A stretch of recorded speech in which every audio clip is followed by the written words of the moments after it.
tous les matins.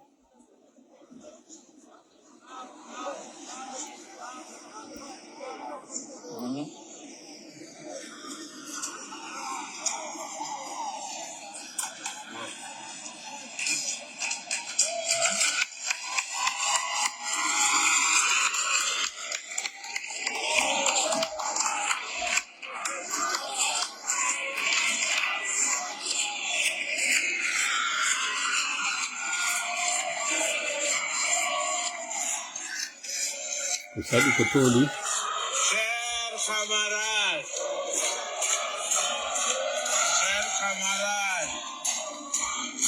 celui qui vient de me parler, c'est mon collaborateur. Sabi mon ko toli.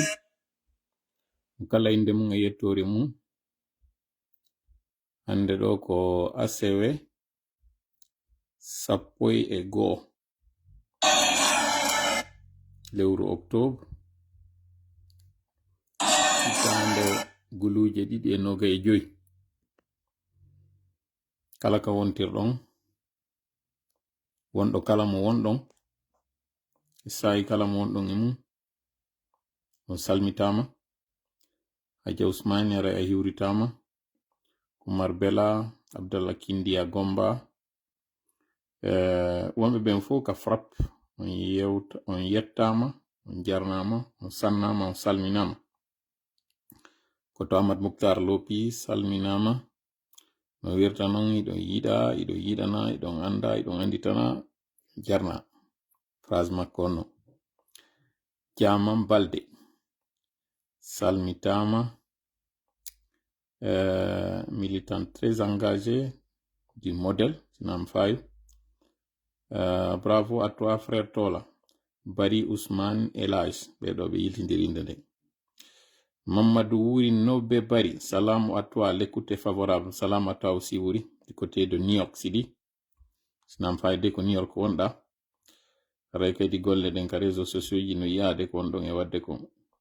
Mamadou Ba min salmitike duwana jabi merci beaucoup Haja Ousmane frappis be ben fop fuɗɗi e Kajjatu Badewi an sengo Paris hombo kanyum kadi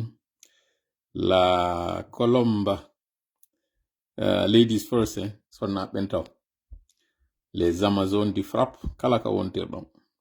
woɓɓe ka nodi ɓe yaltintina hawre maɓɓe kono ils se reconnaîtront ici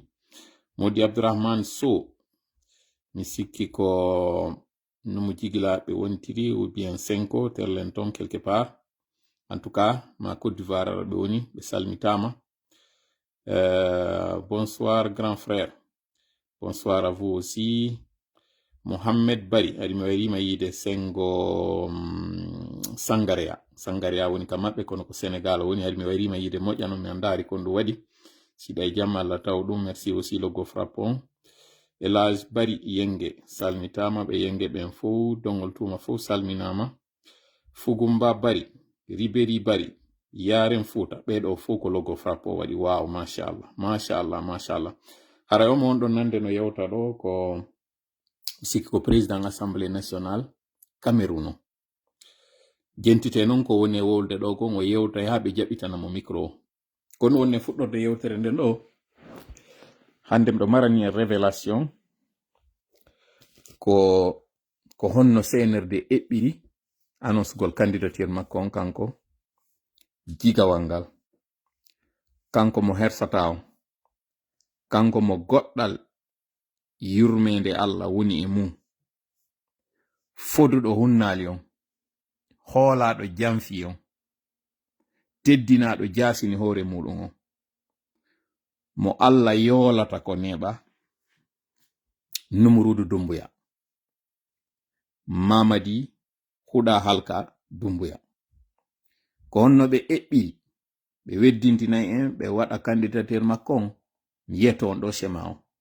mi yeto on ɗo technique on mi yeto on ɗo stratégie on e mana hiilande nde ɓe waɗata en nden no ɓe hodirta en non ha ɓe inna woni candidat ko ɗum yeytoto en ɗo.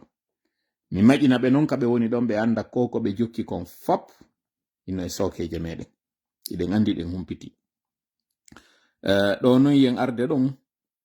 o yi kadi mbodo wongo leyngol Moussa Moïse e Babila. O yi ɗo ande vudeoji Moussa Moïse wonɗe e jindude ɗin. Kono kadi hersi hoore muɗum o seddi annabi Moussa mo innitira on Moussa Moïse. A hersi hoore maɗa. A hersi hande Babila. Babila est venu du côté, le bon côté de l'histoire. Toi, tu as été du bon côté de l'histoire pour finalement trébucher, chavirer vers le mauvais côté de l'histoire. Ton père policier, s'il était là où il est aujourd'hui, il ne doit pas être fier de toi, Moussa. Et c'est pas pour rien que le jour de ton anniversaire, c'est aussi le jour de son décès. En fait, ça, c'était un signal très fort pour toi, pour que tu saches que Dieu a fait en sorte que tu ne puisses pas avoir la paix. En tout cas, la paix du cœur. Parce qu'un jour d'anniversaire, supposé être un jour où on pourrait avoir de la joie, pour toi, ça s'est transformé en jour de tristesse. Toi qui disais que le cimetière où reposaient certaines victimes, si toutefois on démolissait ou on rasait ce cimetière, tu as dit qu'il y a des sépultures qui sont là, qui ne devaient pas être détruites. Aujourd'hui, c'est toi qui dis que Dieu, je ne peux même pas répéter la phrase que tu as dite là. Tu seras très châtié pour cette phrase que tu as dite là. Tu t'es substitué non seulement à Dieu, tu as menti en son nom. C'est grave hein, ce que tu viens de faire là. Dire que Dieu lui-même, c'est-à-dire toi maintenant tu sais le vœu de Dieu. Moussa Moïse, hein, tu as tapé fort. Hein? Tu as mis la corde très serrée dans ton cou, sur ton cou plutôt. Tu as osé aller être toi qui, c'est-à-dire tu n'as pas été que le porte-parole d'une mauvaise chose. Tu prends cette mauvaise chose, tu l'attribues à Dieu. Ça, c'est pour dire combien de fois l'ivresse du pouvoir. Et toi qui disais que le pouvoir, ça rendait ivre. Un jour, dans une de tes émissions, tu as dit que le pouvoir ne change pas l'homme, mais il révèle sa véritable personnalité. Et aujourd'hui, c'est toi qui nous révèles ta personnalité. Moussa, tu te rappelles après les élections de 2013, les législatives, quand je suis allé à Dafo pour te remettre les images discrètement obtenues le jour de ces législatives, tu te rappelles? Toi, tu es Colombo, mais tu connais que je suis plus Colombo que toi. Ces images-là, filmées ce jour-là, le jour de ce scrutin, sans que quelqu'un ne sache, c'est sur toi que j'avais eu confiance pour aller te remettre ces images. J'ai dit, toi, j'ai confiance en toi. Publie ces images pour que les gens voient ce qui s'était passé ce jour-là dans les bureaux de vote. Donc, je te rappelle ça pour que tu saches à qui tu as affaire. Et aujourd'hui, c'est toi qui dis que cette candidature-là, Dieu lui-même, ah, Moussa, Moussa, ta balance là, elle est en train de s'alourdir et les charges vont s'alourdir sur toi. Je t'invite à te repentir, Moussa. Sinon, Moussa, là où Pharaon sera, c'est lui qui a dit, Ana rabbukumul a'la, je suis votre Dieu, mais le Dieu suprême, il dit, c'est lui. Qu'est-ce que Dieu a fait de lui? Dieu l'a pris pour la première chose qu'il a dite et pour la deuxième. Tu connais c'était quoi la deuxième? Moussa, je ris en te parlant. Mais sache que je pleure. Pourquoi je pleure? Parce que quelqu'un en qui des gens ont eu confiance, aujourd'hui se retrouve à cette place-là. Qu'est-ce qui s'est passé, Moussa? Qu'est-ce qu'on t'a piqué à tel point que tu rénies cette confiance, tu la piétines et tu ne te limites pas à avoir des problèmes avec nous humains. Ton créateur, celui-là qui t'a créé, celui-là qui t'avait sauvé le jour où on avait voulu attenter à ta vie. Le jour où ce commando-là avait voulu venir te prendre, tu as sauté par-dessus le mur pour t'enfuir. Tu penses que ce jour-là, c'est ton saut-là qui t'avait aidé? Ou ou bien c'est Dieu? C'est lui qui t'avait aidé ce jour-là. Ah, il est capable encore de te saisir. Hein? Il va te saisir par le nez. Et quand il va t'attraper, Moussa, ton châtiment va être dur. Hein? Et tu n'as pas eu la moindre pitié pour ton compagnon Babila. Aujourd'hui, dont le père est arrêté, porté disparu. Il n'est pas porté disparu. Hein? Toi, tu avais même commandité à ce que lui, Babila, qu'il soit arrêté. Le même Dieu qui t'avait sauvé. C'est lui qui avait sauvé ton homonyme, Moïse, le vrai, Moussa. C'est celui-là qui a sauvé Babila. Et c'est celui-là qui va sauver le père de Babila. C'est celui-là qui va sauver tous les parents. Pas seulement celui de Babila, mais toutes les personnes l'a visé aujourd'hui. Hier, on a passé la journée à vous maudire. Et on fera tout vendredi encore pour vous maudire. Vous avez vu le signe, hein? Beaucoup de personnes nous ont contactés ou ont fait des audios pour dire, curieusement, hier, on rêvait que Mamadi était en train de se noyer. Une femme nous a laissé un audio, et je vous ferai jouer l'audio si toutefois elle me donne la permission. Elle dit qu'elle a vu Mamadi. Il était sur une falaise. Il voulait sauter pour aller sur l'autre rive. Puis tout d'un coup, la branche sur laquelle il était arrêté, sur cette falaise-là, la branche s'est coupée. Et ce qui était en bas comme arbre s'est transformé en eau. Il a plongé dans cette eau, il est parti. Un autre homme qui se trouve du côté de l'Angola nous a fait encore un rêve. Il dit que Mamadi était sur une pirogue. Il voulait fuir pour aller de l'autre côté, sur l'île de Kassa. Tout d'un coup, son bateau, sa pirogue a chaviré. Il est tombé dans l'eau. Un hélicoptère est venu pour essayer de le sauver. L'hélicoptère l'a encore plongé dans l'eau. Il dit, dans son audio, il dit de la même façon, vous vous rappelez de la vidéo là, l'hélico qui avait fait un tourbillon aux États-Unis, à Manhattan, pour plonger dans la baie d'Hudson, il dit c'est la même chose, il a vu. D'abord, la pirogue chavire. Il y a un hélico qui était en haut. Cet hélico vient survoler l'endroit pour essayer de le retrouver. L'hélico, tout d'un coup, lui aussi, il fait une spirale et puis il tombe dans l'eau. Il dit, la même façon que j'avais vu là, l'image qui tourne là, on voit l'hélico faire un tourbillon avant de s'enfoncer dans l'eau. Il dit, c'est comme ça j'ai vu. Encore une autre troisième personne, elle dit qu'elle a vu beaucoup d'eau à Conakry. Il y avait beaucoup d'eau. Son cortège était en train de passer. Tout d'un coup, il y a eu une sorte de vague qui est venue le frapper et puis tout le monde a dit, ah, mais c'est le véhicule du président. Certains ont dit, il n'était pas dedans. D'autres ont dit, il est dedans. Au moment où les gens se disputaient, il a sorti la tête pour faire comme ça la main d'un geste pour que les gens viennent l'aider. Puis une autre vague est venue sur la colline de Bambeto, il était sur l'autoroute. Cette colline l'a frappé, il est allé sur le nouveau pont et puis la berge, ça l'a propulsé vers la berge vers Kipé. Comme par hasard, nous faisons ces doigts hier. Toutes ces personnes-là ont fait un rêve. La chose commune, c'est que Mamadi est parti dans l'eau. Vous pensez que ça, c'est un hasard? Vous pensez que ça, là, ça peut se faire comme ça? Et je suis sûr qu'en parlant de ces rêves-là, il y aura d'autres qui viendront dans les commentaires ici et dire, nous avons vu la même chose. Et hier, comme par hasard, il y a ce feu-là, cet incendie à Koza. Vous pensez que tout ça, là, c'est pas un signe que Dieu nous envoie? Et aujourd'hui, vous avez vu ce qui s'est passé à Madagascar. Au Madagascar, on dit au Madagascar. En tout cas, il y a eu un changement là-bas. Ce qu'eux, ils ont pu faire,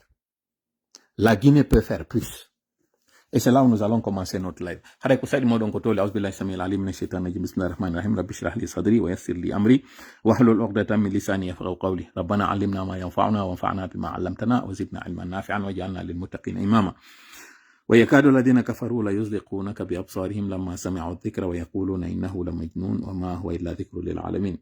وما رميت إذ رميت ولكن الله رمى بل نقذف بالحق على الباطل فيدمغه فإذا هو زاهق ولكم الويل مما تصفون وقل جاء الحق وزهق الباطل إن الباطل كان زهوقا ما جئتم به السحر إن الله سيبطله إن الله سيبطله إن الله سيبطله إن الله لا يصلح عمل المفسدين وما هم بضارين به من أحد إلا بإذن الله وما هم بضارين به من أحد إلا بإذن الله وما هم بضارين به من أحد إلا بإذن الله ولا يفلح الساحر حيث أتى فإن تولوا فقل حسبي الله لا إله إلا هو عليه توكلت وهو رب العرش العظيم إنا كفيناك المستهزئين إنا كفيناك المستهزئين إنا كفيناك المستهزئين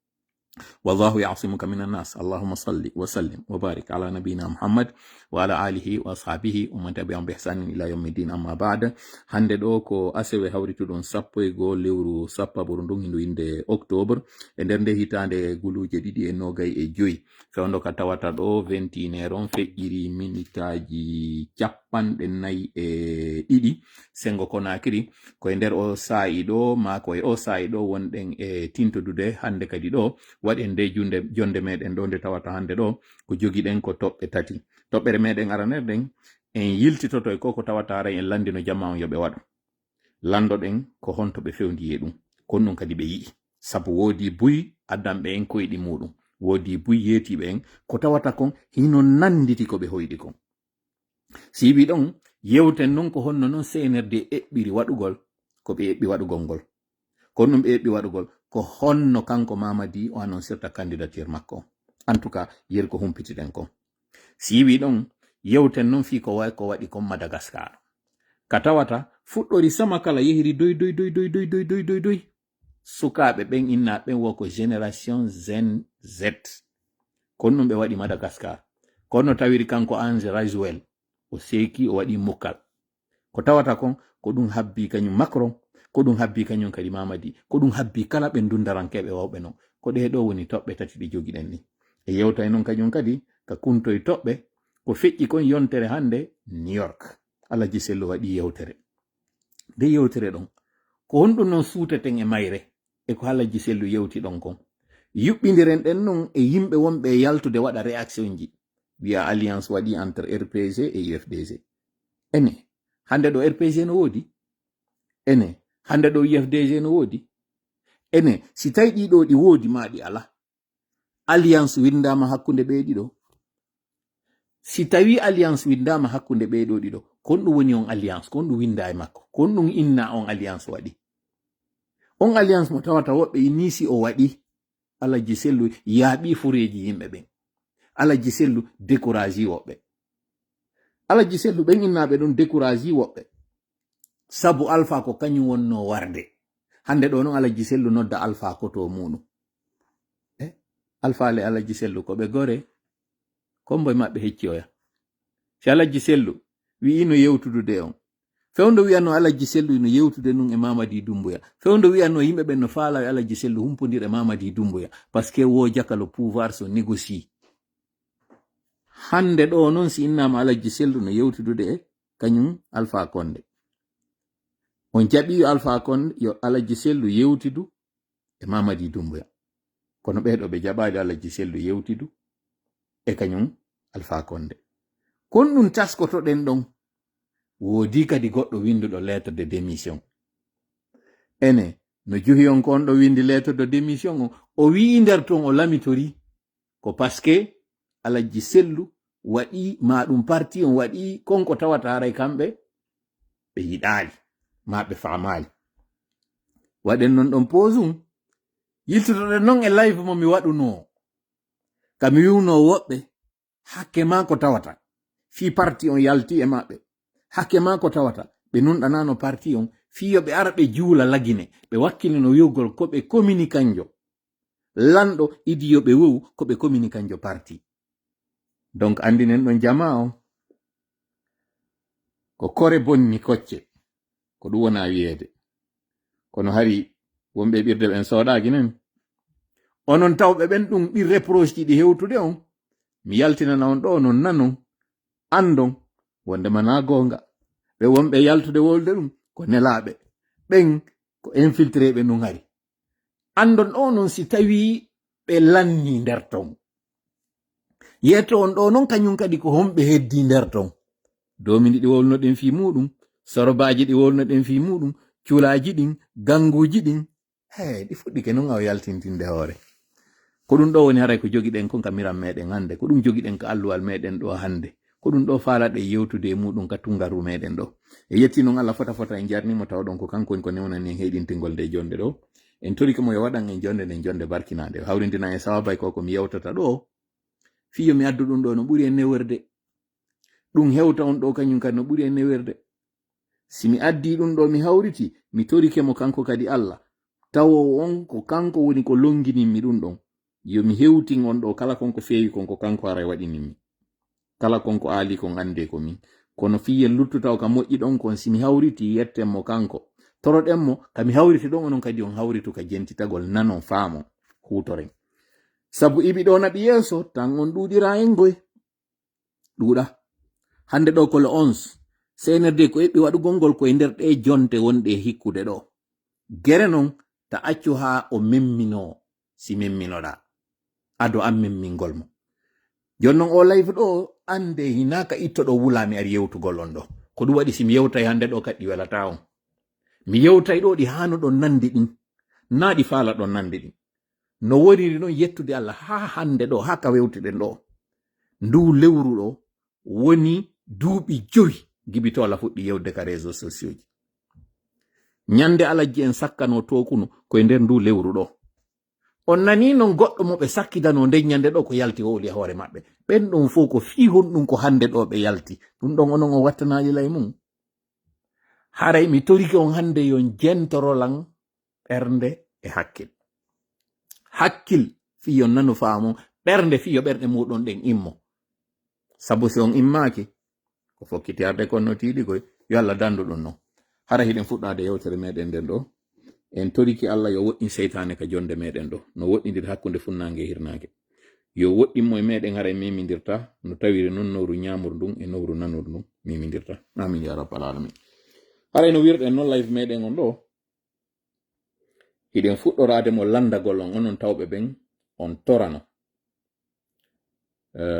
on s'en fout par force le GMD troll joyno ka nder live ɗo mi tawima mi janga commentaire makko par ce que mi yii mo waɗi logo kañum yimɓe sanamuɓen sanamuru ndum c'est merveilleux mon général himo ɗo mi alamo waɗande publicité o wiyaymo ɗo himo commentude nder ɗo mi blokatamo kañum kadi o ara ɗo heɗo moƴƴa ko woni e wolde ko usine a troll maɓɓe on le général Mamadi Doumbouya va rester je te le jure vous souffrez vous iɗon tampi parce que o yoloto e kono makko ngun on tawete maɓɓe kadi kono Allah huɗi on ono Allah itti fiira e moɗon onon ɓe jokkuɓe o huɗaɗo miɗo andi no Musa on komi arata mi yewta ɗo ko mi lannal non taw ñande mi aɗa ɗo mum ka yite mi lanɗo on onon wonɓe darde ɓen ɗo on waɗuno ko wiya ɗon kon andintinen ko landano ɗon kon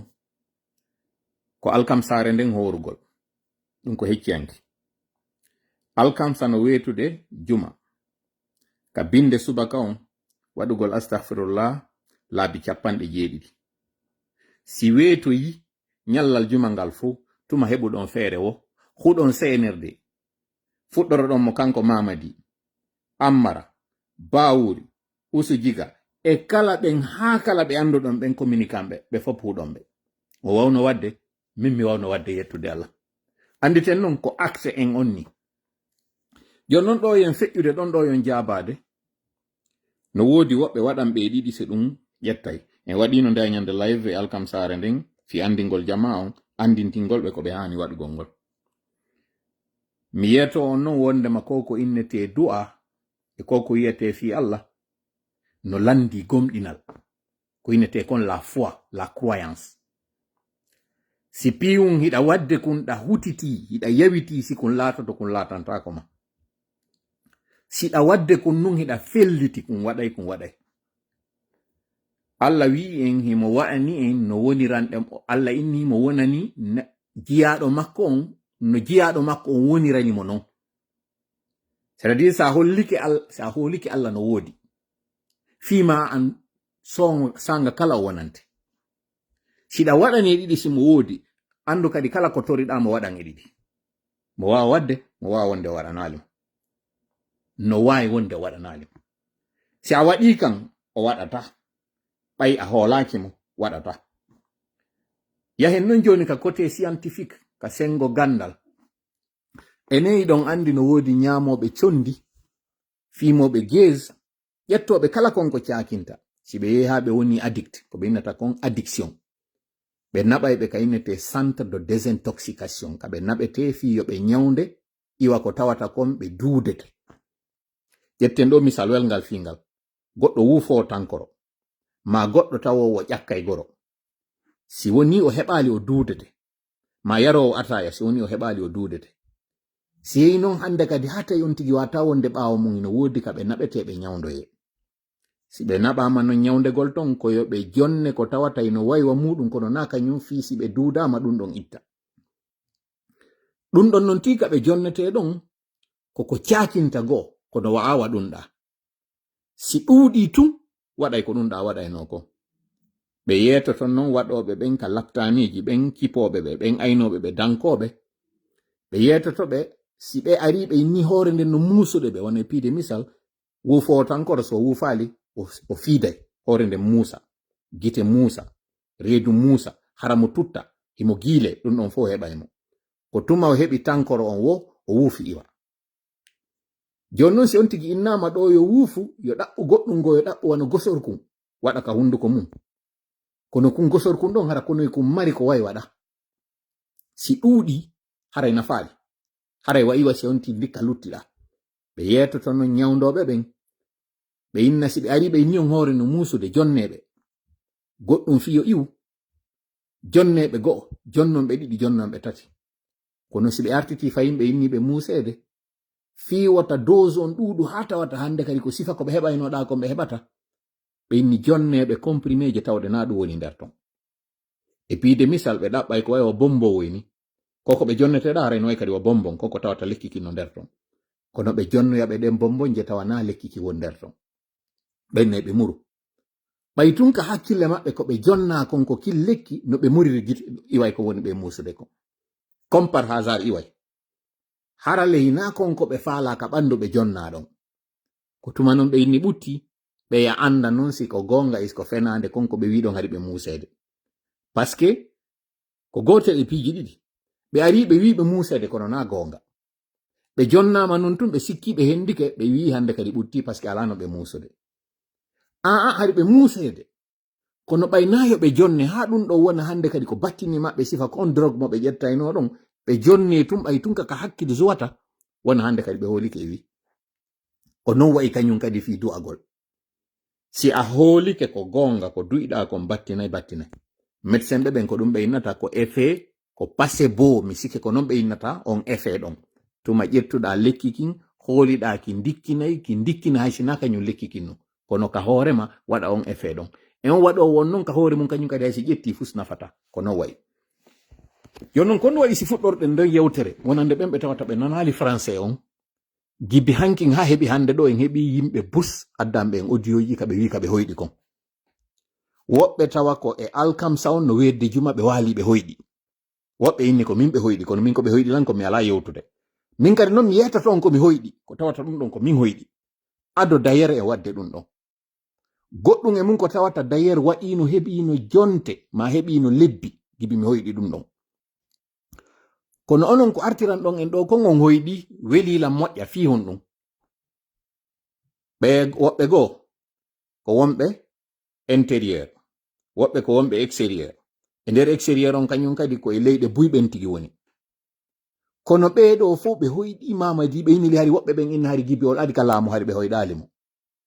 ɓeeɗo fof kañum kadi ko hoyɗima kon ko piwum gotum kun heɓimo min non du'a an on toujours ko mi waɗata ko du'a fewtinɗo ko heɓuno kon fir'auna ko mi wi'ata an Allah folinnoɗo on annabi Musa e hoore mbileɓe ɓen folin men an Allah folunoɗo on fir'auna yoolimo kanko e yimɓe makko ɓen yoru CNRD e yimɓe muɗum ɓen. An Allah sortunoɗon bani Israila e tampereji Fir'auna ɗin sortumen Guinéen ɓen e tampere CNRD ko ni moni e waɗirde du'a o. Alhamdulillahi rabbil alamina kañum kadi ka yewtere mi wowluno fi yoolagol ɓeɗo kañum kadi tato non ko ɓe addi kon ɓe wi ɓe hoyɗi yoolagol hino nder ton. Woɓɓe go hoyɗi wo CNRD hino e hoore falo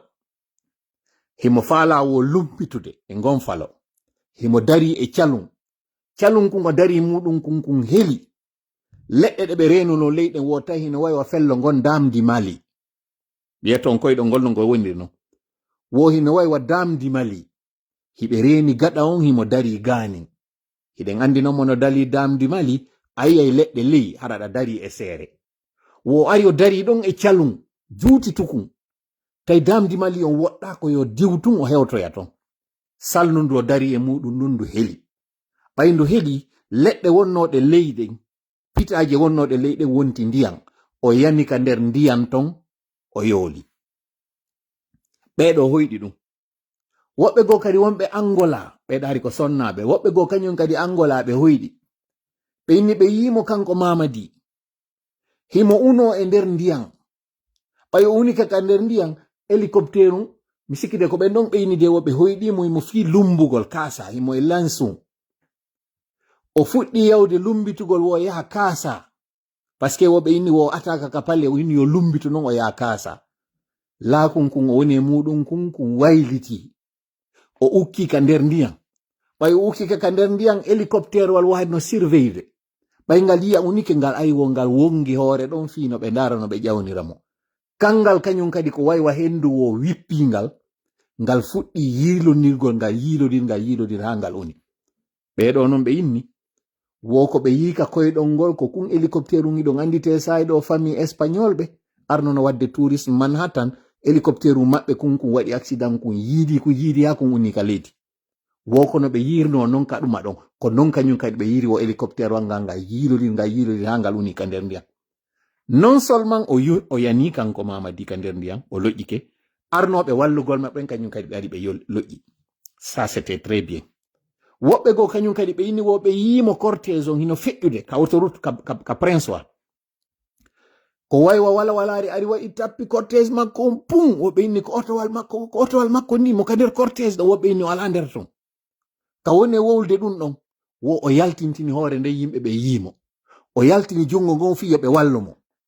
ka innata o towni jungo ngon ɗon fi yo walle tawi ko tellen bambeto binde ka pon kumpallum wonkun kun iwgol ngol ka mosquée on mosquée mo anduɗon ɗon mosquée turko wo ndiyam go non way wasi tawi hara ko sato do wonno terlen kolo mari ndin ɗon ɗan ndiyam ɗon woɗa wiɗi wuu ɗan ari walare ɗan tappimo ɗo yo ɗan hammir sengo hamdallahi on ɗan tappirimo ɗan deviri ɗen jokki jurol ngol ɗon ɗan hammirimo terlen kipe on woɓe yimo ha tawi o natoyi ka nder maayo wontingo ngon sengo ka hotel o woniri ton ko ton wo ndiyam ɗan ɗan rewi ambassade États-Unis on ɗon ɗan rewi kumpallum on ɗon fop ha ɗan hewtinoyemo ka nder maayo ɗon kañum kadi o yooli fewɓe yimo o yoolike o luttali ene yeetelam ɓeɗo fop ɓe hoyɗay ɗum ɗo fo tawa ko mere ɗum ɗo fuu enen ko welo wonani sabu en waɗu ɗum ɗo alkamsa no wetude juma ɓeɗo ɓe hoyɗa ɗiɗo fop ɓe addanayi c'est un très bon signe andon non ko no CNRD woni critiquirde ɗum ɗo fof ɓe immina yimɓe yo critique par ce que ɓe andi kuddi ndi nanngay ko no yawiti kuddi du'a kañum kadi nanngay ko no yawiti du'a so falano yiide mo konto ɗiɗo battinta yiyemo kuddi rewe muɗum yiyon noon ndin kuddi kon ɗo yaltinano e tamo yiyon kañum kadi on barkinaɗo no heɓi sattede yiyon kon no yaltirta e mum awa si tawi ko waɗɗen ɗo e waɗi ngire action wiɗo fop waɗi ha tawata trollji maɓɓe goo hino ka nder live ɗo ɓe andi e memi ka muusi ɗon kono ko ma ɓe rewrira e woɓɓe ko no yawiti goɗɗo kono jangiri wo andi mbawdi Allah ndi ɓeɓe wonɗo yiide ɗo noon hande hulikon ko wonɗe wadde ɗo ɓe ardande ɓe inna wondema julɗo huɗata ko paske ɓe andi on julɗo ɗon si huɗi kon no battinirta iwen ɗon noon joni aren e plan maɓɓe on noon joni ko honno ɓe eɓɓiri ɓe aray ɗo ɓe annonce o candidature makko mi yiɗe balɗe ɗo yimɓe no wadde erreur inna yo annonce non candidature on so annonce ko on non o fuɗɗoto heɓude difficulté non ko ella janono Mamadi na yon habbo awa annonce candidature makko so annonce candidature makko on koko minno on ko ñande 31 décembre no natude 1er janvier 2025 nange ngenge fuɗira he funnange ke mutira hirnange bimbi weta ya hubbina motoru ma mo oto hubbina oto mudum yawon ka golle jam walo tallo rien absolument rien fu wadata rien absolument siko dun don habbi don senerde no andi do alaji sellu ko on dum jododi hino andi alpha seeda de ko on dum jododi hebe andi do mo kala ko on no jododi donc dun de inabe few ko on do retandini mo do ko stratégie de communication mo be wadata on par rapport e mo ko non no woni on stratégie de communication Mamadi no andi wowli no haalaji buy ni moi ni aucun membre de mon gouvernement encore moins de cette transition ne sera candidat ka haala ɗon wandi ka circulde yo ɗo artoya inna j'ai décidé finalement je me porte candidat no sattani mo seeɗa no sattani ɓe kono noon ɓe eɓɓiri ɓe waɗa jentite moƴƴa kupoɓɓen kañum kadi sino faala fuɗɗo ɗo CNRD ko procédure de parrainage woni e waɗude ni on yi liste ji nama déposama parrainage on woni permis on nani kañum kadi ko Moussa wowli ɗo ko kono noon ɓe warrirta ko organisation ji ɗin yaltata organisation kala tuma ɗe balɗe ɗo fof kaɓe waɗi meeting kala kaɓe waɗi fottugol ɗe balɗe ɗo o yiyay rewɓe ɓen innoyalo réseau des femmes a décidé que Mamadi sera candidat ɓe yaltinay kan haala les imams ont décidé que Mamadi va être candidat le syndicat des transporteurs les marieuses ɓeɗo fop les enseignants ɓeɗo fop waɗa déclaration ji ɗe balɗe ɗo o yiyay ɗin déclaration ji moƴƴa non ɓeyda ɓe landike mo yo wonu candidat yaltande makko aranerde o attata yaltude den ko ɗum o wiyoyta e mayre o aray taw o félicita jama on fop golle waɗɗe ɗen o félicita climat waɗuɗo on fi affaire o référendum ɗo o weltora o rappela o andintina ya quelque temps woɓɓe sikkuno ɗum wata wadde retour à l'ordre constitutionnel on hande kadi neke à portée de main mi répéta non phrase ji ɗin no ɗi windor non fiyoɓe andu ko nous connaissons même texte ji ɗi ɓe windi ɗi kono men e yaltinirde ɗum ɗo ko fi waɗugol ɓe en difficulté parce que hande kadi ils sont obligés de changer le plan parce que ɓe andi on plan ɗon humpitama onon ko mi yeti on ɗo nalaguinego e winda ɗum ɗo ko winda ɗum France naɓa Gabon naɓano Tchad hewti kañum kadi laguine fiyon andu moƴƴa là où ils sont cachés là nous c'est là on dort wawɗo kaka hoore tappete wawɗo kaka hoore tappata wawaɗo kadi kaka hoore tappete sorti makko arano mo waɗoyta ko félicitugol jama on ɗiɗo fof andina noon hande kadi o retour à l'ordre constitutionnel mo fof faalano hande kadi o hewti o nani no jama on ko wi ko o félicitiɓe tawata ɗon ɗo déjà taw ɓe jaɓi o ɗuma ɗo o référendum ɗo e o pourcentage mo ɓe jaɓiri ɗo o andi kombe ndo fa jama on hino adéri ko woni e wadde ko o weltori ɗum ɗo o nani kañum kadi ko ɓe yewti kon o jaabotoɓe en tan o porten ko acte numéro en onni o acte numéro en ɗo numéro 2 de acte numéro en on ko ɗi mouvement ji soutien ji yaltoji ɗe balɗe ɗo ɗi wiyo en wondema kanji ɓe ala candidat sina kanko o parrainage mo ɓe waɗi ɗo fuu ko kanko ɓe eɓɓi ɓe portay candidat parti politique ji go kañum kadi inna décidi ko kanko wonata candidat maɓɓe ɓe yeɓe déposino ɓe waɗino ɗum on fof ko waɗete kon woɓɓe ha e woodi innoɓe ɓe yoɓaymo caution o so yaltoyi noon o wiyoya ka acte 2 o nani ka ɓe wowli kon il va réfléchir o yiltitoyto e maɓɓe ka haala ɗo kañum kadi ka bugite un peu partout koko waɗi o discours makko o félicite ɗo jama on fo partenaire ɓe ɓen fop o welto ko tawata kon o retour à l'ordre constitutionnel laatoto woni cette année o prometa non konko ɓe wowli ɗon kon kañum kadi il va le répondre en temps opportun acte numéro 3 on non tuma ɓe yaltoy noon ɓe waɗi gi propagande ɗo fop ɓe inni ɓe ari ɓe déposi inde makko nden ɓe waɗi kamɓe kadi ɗum ɗo fof kono jabaki taw o yaltoya noon o inna je vous ai entendu sifa ko watara yewti kon o yi discours watara on no waɗirno suspension ɗo par rapport e présentage gol makko ngol ɗo. Entre temps non ɓe yi atmosphére on jama on réagi sali rien ne s'est passé ɓe andi hande kadi marsi on andi wonɗo e ukkade ndiya wulɗan ma e didere luggude on ti adora e nadugol koyngal ngal ma ndara leggal ukka yiya leggal ngal ko ha on to ngal yehi si andi konno luggiri si o yollo mamadi no ɓuri on fop hulude fewno ɗo conséquence ko ne wadde ɗo ko o gaynale fellutude mo andi aw koko waɗi ɗo kon non Madagascar ɓurti non kañum kadi hulɓinde mo ɓurtiɓe hulɓinde kamɓe ndundarankeɓen fop hulɓini hay France fi kala non France no tawa e mum kañum kadi mais yiltitoɗe laggine yewten ɗon wata en perde filon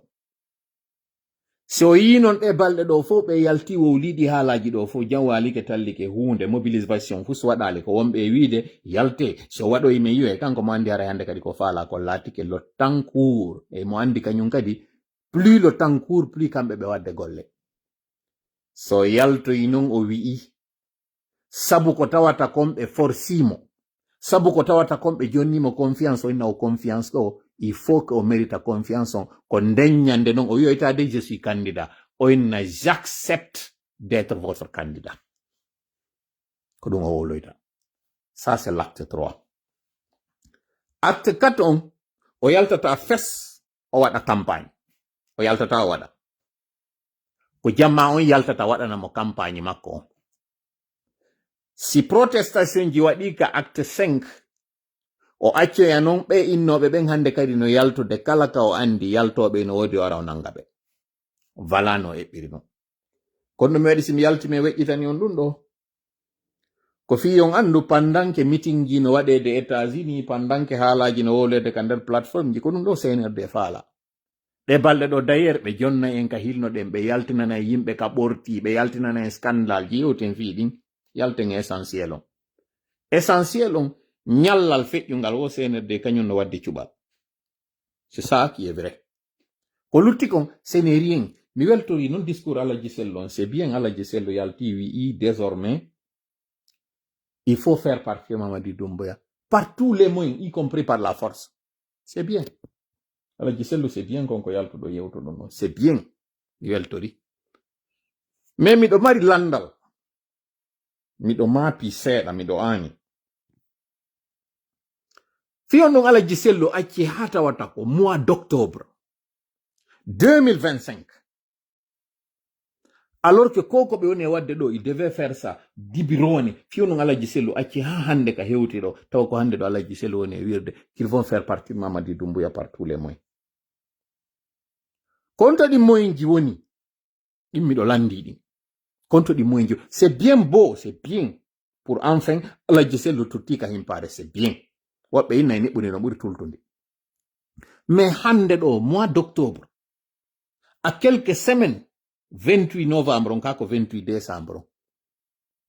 kon ɗum woni ko Alaji Sello jogi hande ɗo ko tawata ɗum ɗon si ɓe memmini ɗum ɗon itta mo kanko miɗo mari ngal landal fewndo kam en wonno ka collège ka lycée plutôt meɗen marno professeur ɓe jannoɓe men hari géographie mi wowlata ko ka collège e ka lycée fo ɓe jannata min kono kaka collège ɓe atilan jannude koko mone wolde ɗo kaka collège ɓe yewtayno ɗum ɓe inna ya 4 choses qui compromettent un résultat ou faire ce qu'il ne faut pas faire ne pas faire ce qu'il fallait faire ce qu'il faut faire mais mal ou faire mal ce qu'il faut faire bien ce qu'il faut faire au moment où il ne fallait pas faire woko piiji joyi piiji nayi bonnata haaju goɗɗo ronkugol waɗugol ko hanno waɗede kon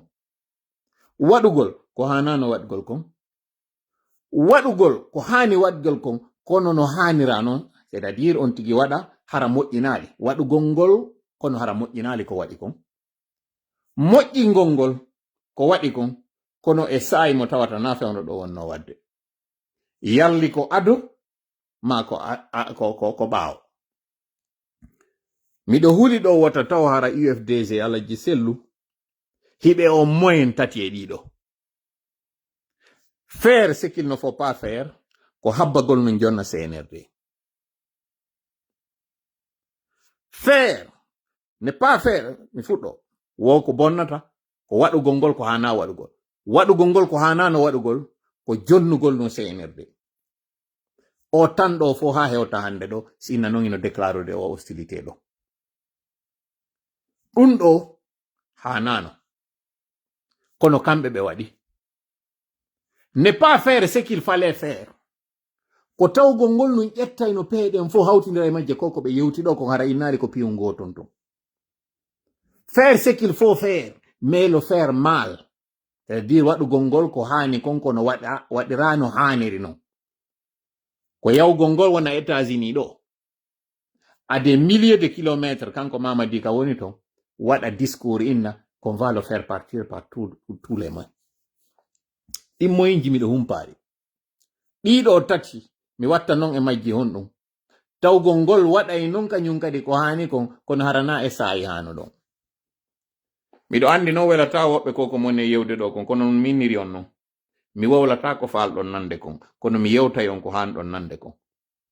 fewndo mi yaltuno minni Alaji Sellu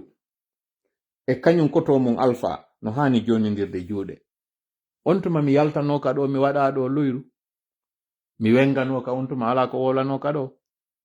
hande ɗo non ɓe wonɓe yewtude ɗum curieusement discours ji ɗin ɗi changé c'est bien miɗo weltori mi yaltata ɗo kadi mi fela e goto mi weltori kono ɗo kadi miɗo landi on jama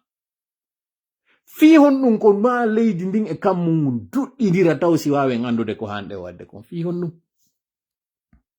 ɗum awa hino teddungal mon ɗo jama ɓe woɓe wonɓe yaltude ɗo nanga wigol Alaji Sellu a très mal fait Alaji Sellu ko ɗum ɗo hanuno waɗugol gibineɓi fi hon ɗum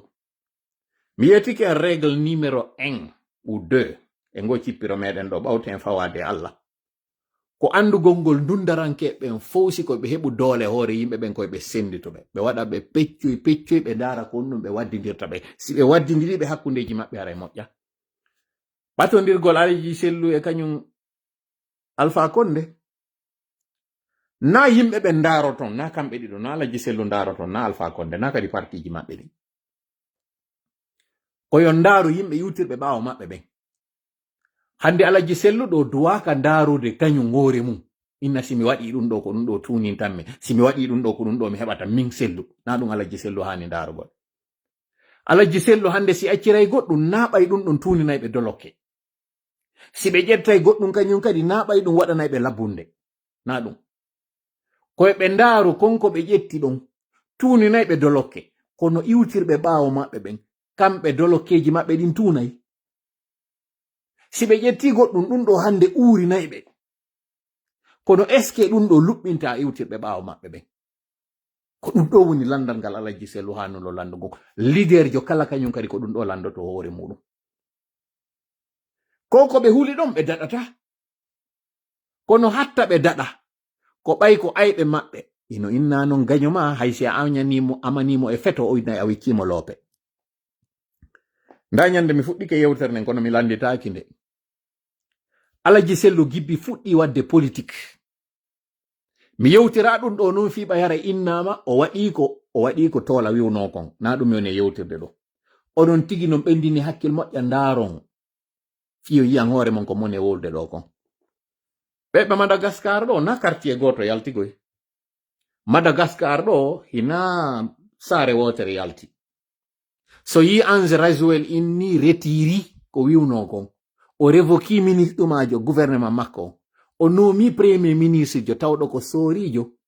ko andugol makko ɓe sooriɓe ɗo e ɓe population ɓe ɗo si ɓe jonnidiri joni juuɗe e maɓɓe ɓeɗa wippoto joni hande ɗo Mamadi no mari kulol ɓurgol ngol mo mari sattede ɓurde nden puisque non Alpha Condé président Alpha Condé lit politique muɗum on tun ko 40 ans ko wi kon o fuɗɗinoke gibi tan Sékou Touré o parcours ngol jurol ɗo ngol wawata wonde jurol yanirowol ñallal gotal 5 septembre ça c'est impossible andi ton non Alpha Condé président Alpha Condé woni président FEANF on FEANF tawɗo ko fédération des étudiants d'Afrique noire ko on organisation ɗon waɗi indépendance yo heɓo e nder Afrique pays africain ji ɓurɗi ɗin ko ɓeɗo woni sombo muɗum donc mo mari on esprit ɗon mo mari on expérience ɗon o woni président lagine, o woni président union africaine, o woni président CEDEAO simi fayale. Ene ɗon sikka oɗo heɓay ɗiɗo fou, ɗiɗo ronka battinde e kala pihunkun o nangi. Ɗo taw ndaru neɗɗon, ndare parcours makko. Oɗo o wona duuɓi 11 himo andi ƴawrukun e joldukun. E nder ɗin duuɓi 11 o soodi condi, o soodi janɗe.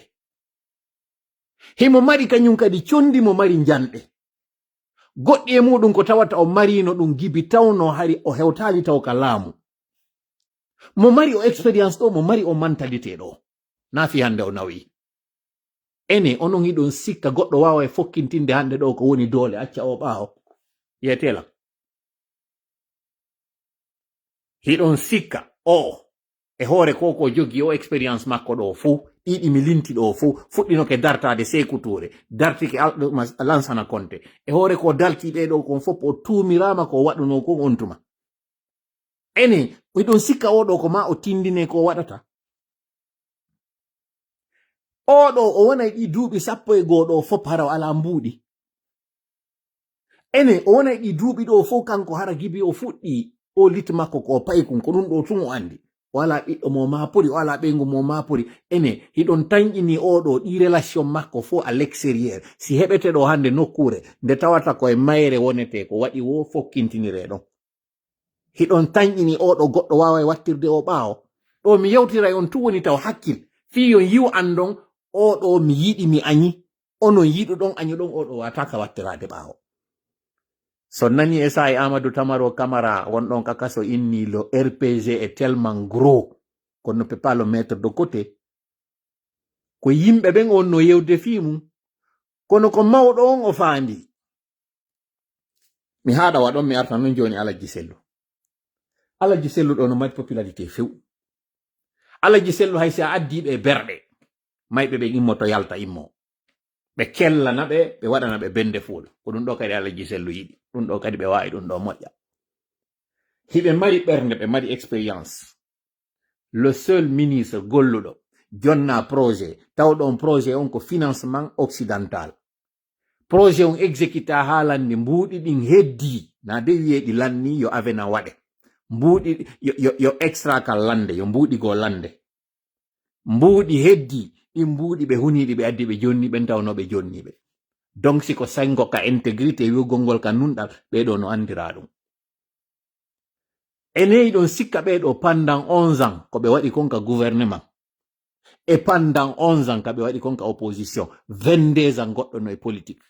Ɗon sikka Alaji Sellu ɗo kañum kadi heɓali relation ji, heɓali expérience, heɓali base solide. Si hara hande ɗo padre fokkintini goɗɗum e hoore ɗiɗi o mari ɗo fop. Fi hon ɗum padre hino desidi kañum kadi wata wadde goɗɗum tawnaɗe Alaji Sellu. Donc en andi jaka IFDG kañum kadi Alaji Sellu e militant mum kañum kadi ko huyre janɗunde nde tawata nde watake wattirede ɓaawo. Hiɗon tañƴini hande ɗo padre fokkintini ɗo ko fokkintini ɗo kon fo. Ɗon sikka hande ɗo padre wawa yiltitade ka laamu hara hande ɗo waɗu ko waɗi o ara o itta ɗo kañum Mamadi.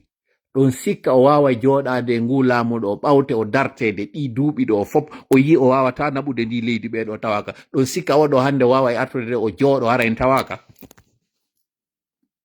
Absolument jaaba wongol ko wonde ma gasata. Ɓeɗo ɗiɗo no goto wata wadde goɗɗum ɓaawo goɗɗo.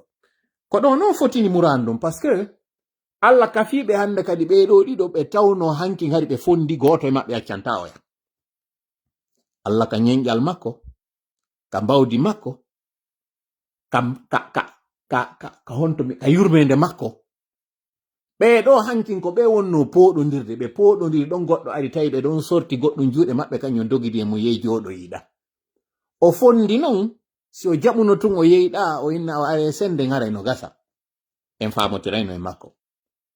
Kono desidi ɓeɗo ɗiɗo fi maɓɓe yewtetaki woni few. Hande kadi ko ɓe waɗɗo kon fo oɗa duuɓi 40 ɗin ka komba. Oɗa duuɓi 40 duuɓi 42 ka duuɓi 20 e goɗɗum ka politique. Oɗa duuɓi 40 e goɗɗum kañum kadi ka politique fo 50 sa hawtidiri. Ɓeɗo ɗiɗo expérience ji maɓɓe ɗin siɗi fof a hawtodiri ɗum no sommes en train de parler de 90 ans si fof hawtodiri ma 70 ans si fof hawtodiri enen onon hiɗon sikka kikalajo mo duuɓi capanɗe jeɗɗi no wawi dirnirede ni tun koye payi koye ɗo koye duuɓi capanɗe nayi e goɗɗo no wawi arde ittira ɗum ni en fait komi faala wiide fiyo haala kan raɓɓi ɗum ɓeɓe on ɗo yaltude ɗo fof yiya no waɗi gi bruit ɗo fof koye penale ɓe woni ko wonɓe aigri ko huluɓe fi hon ɗum mi andinata o rpg kam on e yewde ɗo ni ala par ce que rpg mo Alpha Condé créé on ɗo na on hande ɗo yehi tawto e cnrd yawɓe tawto e cnrd ɓen ko inde maɓɓe ɓe yehi ton kono noon ɓe yaadi ton inde rpg ɗen ɓe wi ko inde rpg hande ka wonɗen yewde ɗo ifdg ala par ce que ifdg mo militant ɓe Alaji Sellu on wi no habbi na on ifdg hande ɗo woni e wowloyde ka gouvernement na on puisque noon hande ɗo ifdg goo no woodi rpg goo no woodi kono Alpha Condé jogo ala Sellu Dalen jogo ala wotan yewtu en fi UFDG wotan yewtu en fi rpg ɓe wonɓe yaltude waɗa on discours ɗon fof c'est des poltrons c'est des trompeurs c'est des aigris c'est des frustrés mi holla on non seede ko aigriɓe ko frustré ɓe hiɓe yaltude ɓe inna hande ɗo Alaji Sellu hersiniɓe Alaji Sellu moniniɓe Alaji Sellu yaltaniɓe kaɓe sikkano ɗon no woodi noon woɓɓe maɓɓe yahoɓe yewta ha nanga hoore muɗum ɓe inna pendant les 11 ans waraɓe ɓen fof ka axe justice waɗaka e ɓe landi justice on mo ɓe woni landade ɗo yo justice waɗa ils sont en train de demander la mauvaise personne par ce que hande ɗo si goɗɗo inni Alaji Sellu yo Alaji Sellu exige justice ma ɓe landika yo justice waɗu e hoore gestion Alpha Condé on qui est mieux placé que kamɓe géruɓe ɗo leydi ndin pendant 4 ans pendant 5 ans si tawno ɓe ko ɓe sincére waɗugol no justice ɓe wawatano combinude procès 28 septembre on e procès ko waɗi kon fof pendant les 11 ans fiyon no ɓe waɗali ɗum en fait comme faala wiwde ɗi troll ji ɗiɓe woni e nelde ɗo yo ar buusa en noppi ɗin wowla ko woni e wolde ɗo kon ka réseaux sociaux ji yoɓe fewtu CNRD ɓeyna CNRD yo yaw juge hoore mum par ce que en réalité procès rpg procès 11 ans ji Alpha Condé ɗin ko sooriɓe ɓen hana ñawede ɗi par ce que ɗi duuɓi 11 ɗo fof à part ko waɗuno kon entre les deux tours ka woɓɓe memmini sigiri meɓɓe memmini kerwan ɗuma kan honno kurusa woɓɓe memmini kankan raɗi raɗa ɓen ton gere waɗi mi yi'ali ka militanjo ƴetti leggal sutani militanjo go mi yi'ali ono stratégie o fuɗɗinoke gibi 2010 goy 2010 kañum kadi fewndo alliance on waɗi entre Sello Dalen e Sidia c'est les mêmes on tuma kañum kadi yaltuno nangi noddugol ka radio ji inna Selluti nous a déçus victime ɓe amen ɓen fore kari amen yeggitali ɓe han joni en fait mi faala on tun hollude ko stratégie nawyuɗo wonɗon e yiide ɗo donc ne vous faites pas tromper o stratégie neeɓi ko waɗa 2010 ko on ɓe gollitirno ɓe yeeti militant ɓe Sidia ɓen Sidia yeeyi parti mum o ɓe inni Sidia wawata yawde alio e kanko Sello Dalen alors que ka fottano kon fore kariya ɓe piwno woɓɓe maɓɓe ɓe lancani ɓe otoje ko nden hawre ɓe waɗuno on tuma Alaji Sellu en fait tuma Alaji Sellu nangi huyre yeɗɗude nde wo ɓe heɓay ka ɓe yalta ɓe wowla ko ɗum mi faala on yettade ɗum ɗo noon pour nous c'est un très bon signe parce que ça veut dire holli Alaji Sellu memi non ko hanano memede ɗon ñande go mi landike en ɗo minni sa woni e nokkure ka tawata ko ayɓe ma tu won ɗon ino inna noon ko ya ƴettu ko faalaɗa ko miijitoɗa e mum moƴƴa kono ɗo ya waɗude fewjinoɗa mi landi noon ɗum ñande goɗo minni kon ɗum waɗata jababa wongol ko ya lando ayɓe maɗa ɓen si ɓe fewjanima yaaru ñaamo andi kaka nano amuɗa yargol yara ka nano en fait comme faalan wiwde so yiɗi ɗo fof miɗo andintinde en ɗi kala hekkeru ndu yiwɗon ino yalta hekka ka réseaux sociaux ji ɗo no wi'a wondema Alaji Sellu les a trahis c'est des traîtres c'est des hypocrites c'est des lâches Alaji Sellu na ande fuɗɗi ƴettude des bonnes décisions babbi ɗin ara ka réseau ara ka daw ka bureau ji nder ton nanga wigol Alaji Sellu son ƴetti on décision c'est mauvais ɓe famina wondema ko on décision ton bonnanta Alaji Sellu mi yittitano en ɗo 2010 fewndo Alaji Sellu immi yehi Wagadugu waɗugol alliance on kamɓe e Moussa Dadis c'était la bonne chose à faire mais ko mi wuno nanen kon faire ce qu'il fallait faire mais au moment il ne fallait pas faire Alaji Sellu ko 2010 hanuno wadde ɗum. Papa Kuli ɓay ari tawi ɓe inni ɗo yo aliyo e ɓaawo goɗɗo faala andude taw kon ɗum woni sor Moussa Dadis on ka woni Wagadugu. Alaji Sellu kon ɗum jaabino 28 septembre on e entre les mains de la justice. Kamɓe ɓe alaka ɓe kipa ɗon. Ɓay o yehi o tawoyi padre o wi ko ɗum ɗon o faala. Padre wiwno moyno ka jungo ma ñaamo. Il ne sera pas du tout jugé. D'ailleurs, wonɓe ɓen ka CNRD mi ƴetta e woɓɓe maɓɓe mi nooma. Kontuma o nomuno Cegboro, kontuma o nomuno Claude Pivi, kontuma o nomunoɓe o nomunoɓen fof. Si Alaji Sellu waɗuno konko ɓe waɗno ɗon 2010. Non seulement ɓe hendotono foore on, ɓe hawtidira ɗon e ko tawata kon Sidi a tawtiɓe ɗon, hande kadi harino c'est fini. Ɓe feƴƴay no few. Kono malheureusement Alaji Sellu, il prend toujours la bonne décision mais au mauvais moment. Il retarde. Malheureusement, comme on est wawlide ɗum mi yeti ko mi faala ko wolde fi Alaji Sellu. Mais puisque il faut, parce que ko fewti en kon ɗo ne se résume pas Alaji Sellu. Si en tewtiki Alaji Sellu, en tewtiki ko Alaji Sellu woni wadde kon, en yata e nokku. Puisque non, bimbi ñande 28 novembre ɗo, ma 28 décembre ɗo, ko waɗoyta wo juuroyto en juuroyto e moɗon juuroyto e Alaji Sellu, tawi accir Alaji Sellu ndu muradu ɗo. Il faut en fop immoɗen. Fewndo mi yono 2020. Nous sommes tous des Selludalen. Hanjoni on vidéo no wodi. Je sais de quoi j'étais en train de parler. Alaji Sellu était très mal entouré et il continue encore d'être mal entouré. Voilà pourquoi décision ji moƴƴi ɗin fof si ɗi fokkiti si ɗi sakkaka wo koye ɗi critiqué. Comme j'ai dit encore une fois, ko stratégie tawɗo ko rodaɗo moƴƴa non, igginaɗo moƴƴa non, ɓowrina moƴƴa. 2010 ko ɗum ɓe waɗano Alaji Sellu. 2015 ko ɗum ɓe waɗi Alaji Sellu. 2020 ko ɗum ɓe waɗi Alaji Sellu. Tuma yuɗon ɓe fewjani Alaji Sellu ɓe na mayi seke ɓe andi ɓe gayni wadde hande kadi gantayru maɓɓe ndu. Ko mone wolirde ɗum ɗo mi humpitike kino ɓendinede fewndo ɗo wiwgol sonna Alaji Sellu ko ɗum woni Hajji Halimatu ɓay kamɓe ɓe wawi natude lagine ɓe yalta que yo kamɓe yo ɓe dépose candidature indépendante. Jusqu'ici miɗo toleri on Alaji mi yaltali mi yenni on ɗo mi yennali e goto kañum kadi e moɗon ton par ce que yetagol goɗɗo gonga ko hoyre goy. Kono ñande waɗuɗon ɗum Alaji Sellu e onon UFDG mi wallinay to guere on kadi no mi wallinirnomo noon kañum kadi fewndo ka nangodiranoɗo fewndo commune kamɓe moɗon ɓe wonno yaltude atta kammi j'ai bien fait on tuma komi yaltuno ko wontuma par ce que comme prévenno kon ko ɗo yaltoyi en fait komi falno hollude jama on wonɓe e sakkade en ɓen ko ɓe wondo ɗon. Heureusement pour nous et malheureusement pour vous ɓe yaltini on tuma fewndo tawno CNRD no remude ɓe yalti ɓe waɗi gesa maɓɓe ɓan on deññande toola on feri kelanɗe feri ɗon ɗen ɗo fop on sakkitori kañum kadi artoyde ɗon.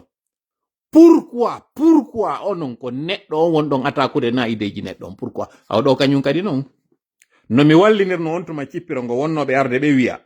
na IFDG hanoɗa attaquegol ko RP ko ɗuma ko CNRD mi walliniray noon kañum kadi fi affaire CNRD on mi yeggita e CNRD no wadden ko ne wadde ko mi yiltitoto mi kombata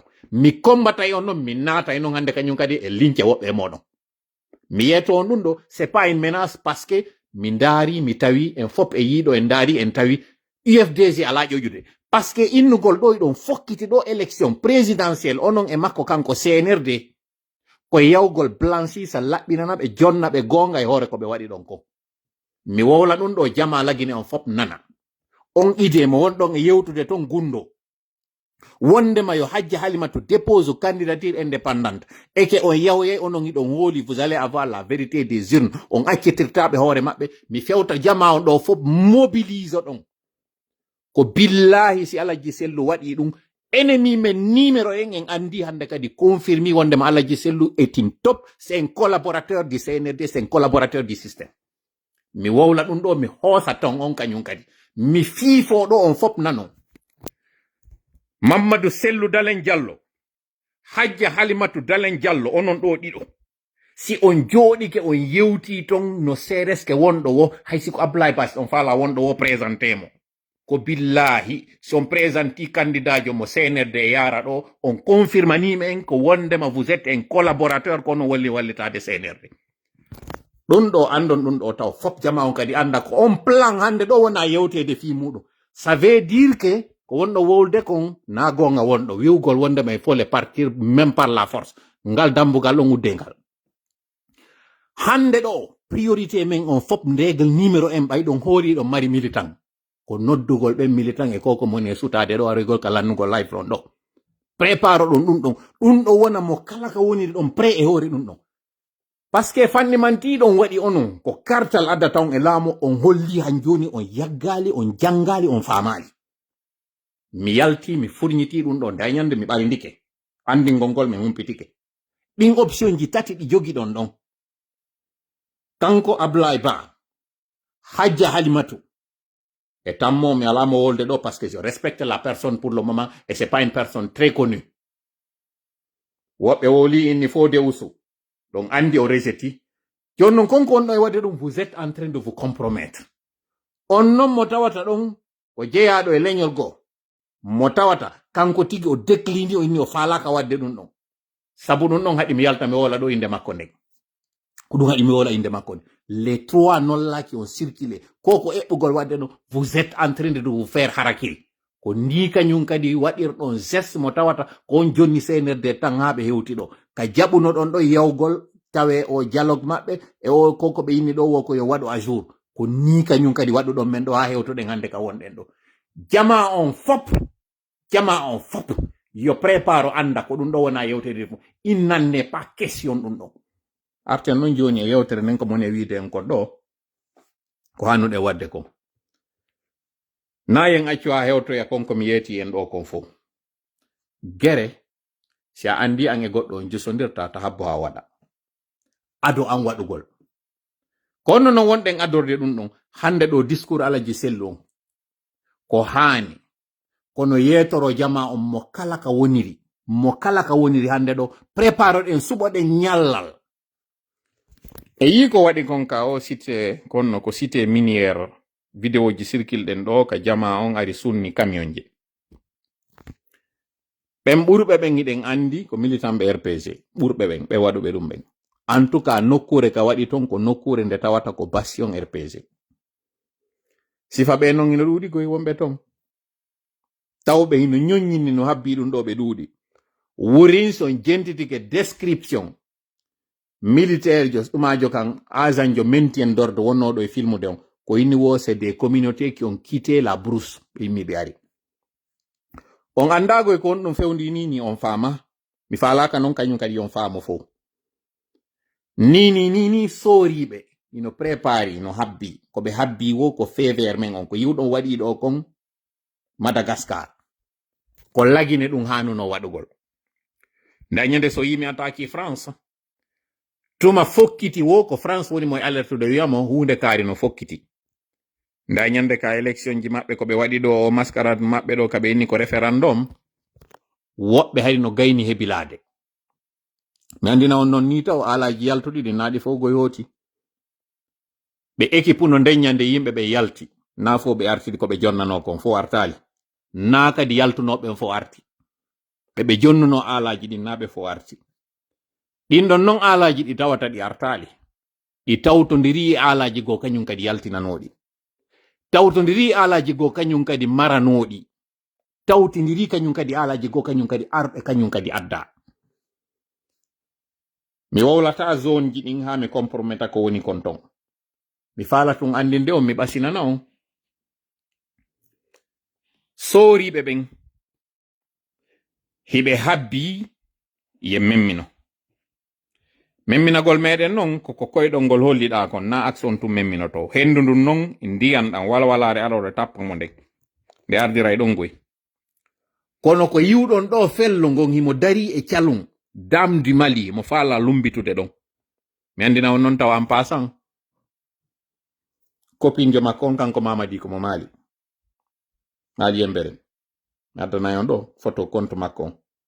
ko moni waɗirde ɗum ɗo ko fi on andu miɗo andi net humpiti moƴƴa publication mo waɗuno on nun on debbo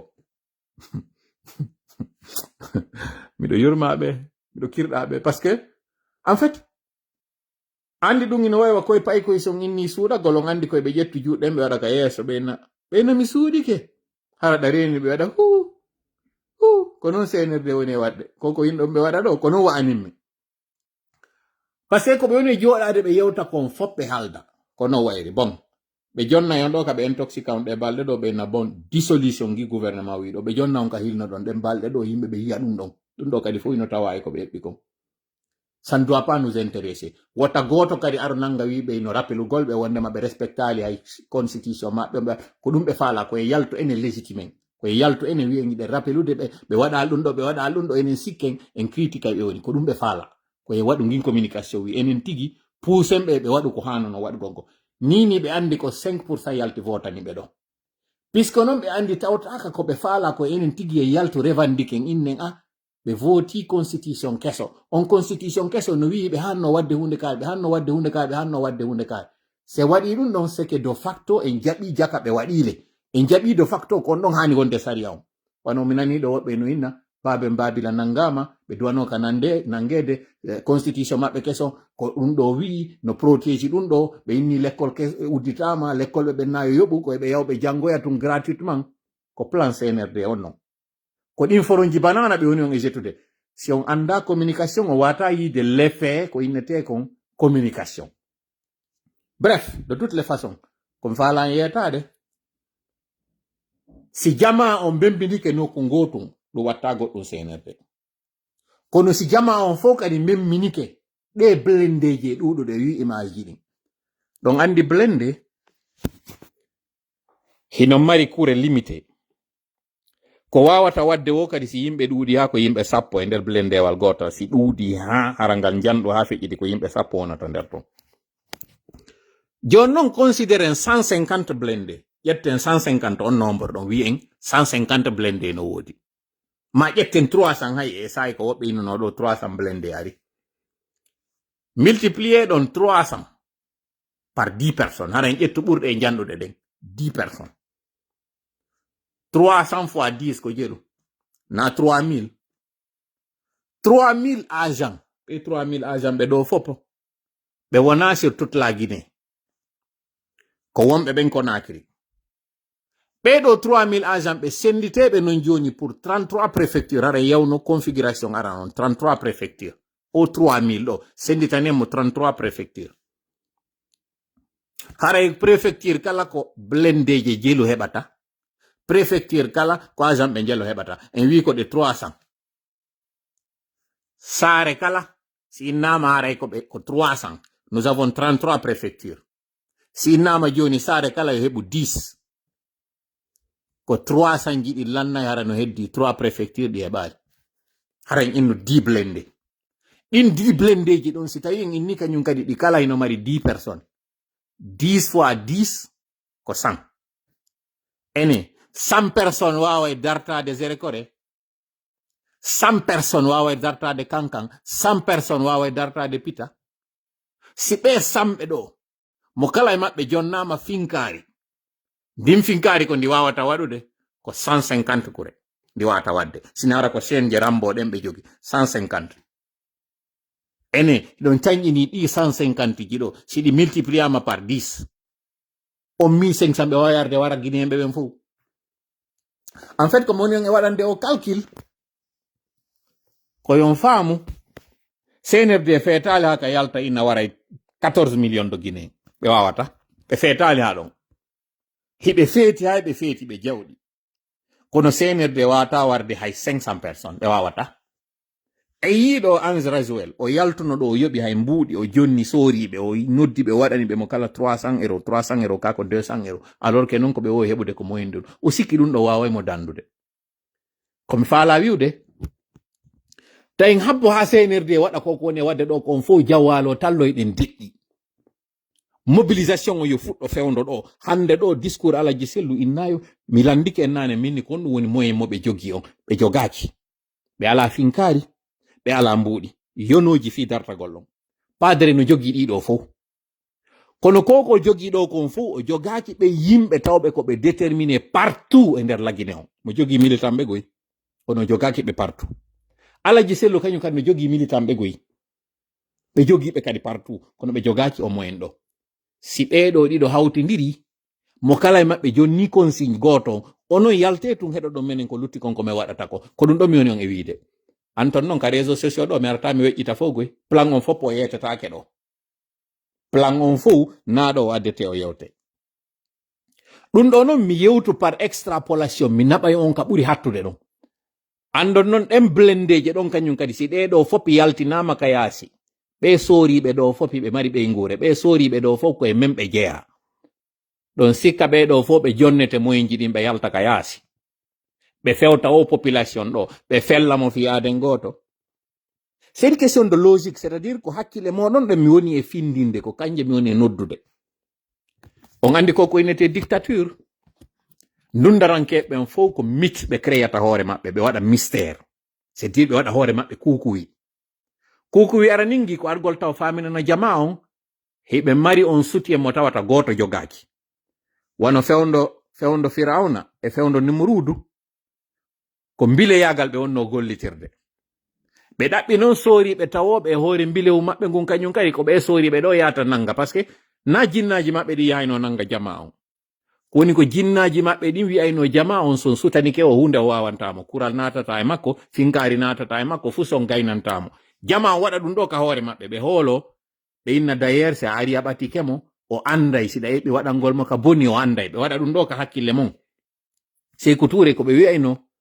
wo Sékou Touré no marnowo hari hurundare wo si tawi goɗɗo no falanamo goɗɗum si ɓatike hurundare nde wonde ngaɗa e nde andinamo o anda ko hombo wo kollum kun sappomo ko ɗum mi nanayno no wiye ɓe gollitir ɗum ɗon ɓe inni wo ko hay goɗɗo eɓɓi waɗangol mo ka boni si a ari a memay mo tun hande kadi hakkille maɗa ɗen majja ɓe yewtiri ɗum ɗo suka mo ɓe ƴettuno ɓe sulinimo ɓe jonnimo laɓi ɓe ƴawnimo e hoore leggal ɓe inni yo otowal ngal yo ngal arngal rewa ley ɗon mo anduno fesfi on o yani e hoore makko ƴetti laɓiki wawalmo wadde goɗɗum ɓe inni ayi mo mari maji mo mari on sa ya innuɗa wara ma wawata